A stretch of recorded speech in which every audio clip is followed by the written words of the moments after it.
Prison Break: The Conspiracy. It is based on the TV series of the same name. It is a stealth game. And no, you doesn't play any of the main cast from the TV series. You play as an agent to infiltrate the prison and to know what Schofield is planning.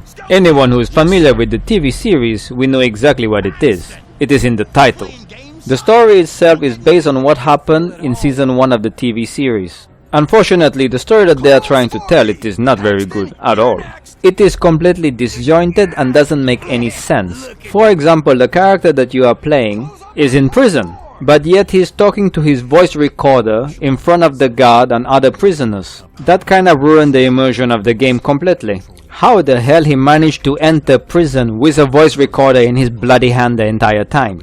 Unless he shoved it up his ass. That would be very smelly. The thing is, he is in prison, and to have a voice recorder on him will blow his cover. Unless he dropped the soap. Never mind, not relevant. Moving on. The game itself is perfectly functional.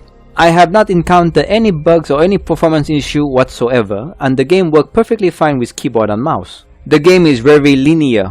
That means there is no replay value whatsoever. As you play the game again, is the same. You cannot try a different approach. There's also another caveat. There's a lot of quick time events. Not to the point that it's annoying, but you wish it wasn't there to begin with. There's also 3 different difficulty settings. The problem is, I didn't notice anything different.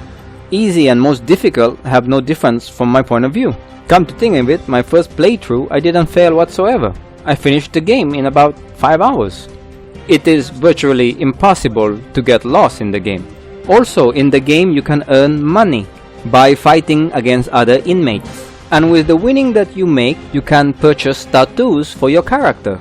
But there's nothing else you can do in the game beside that with the money that you make from the fight. So you have absolutely no incentive in fighting whatsoever, unless you want to achieve everything in the game.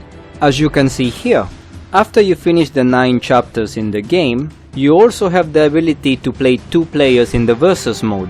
Keep in mind, this is not multiplayer. This just gives you the ability to play with 2 players using your keyboard. It's probably fun for the next 3 minutes, then you are done with it. Overall, the game is okay, and that is my rating. If you are looking for a competent stealth game with a crappy story, don't look no further. Also, on a side note, you cannot find this game digitally. The copy that I have was a retail copy that I purchased a long time ago. It was actually bundled with 3 other games, such as Lost, the video game, as well as James Cameron Avatar, the video game, with CSI, the video game. I got all 4 games pretty cheap. I think it was $2 equivalent for all 4 of them. So do not break the bank if you're interested in this game. Till next time, Speedwolf out.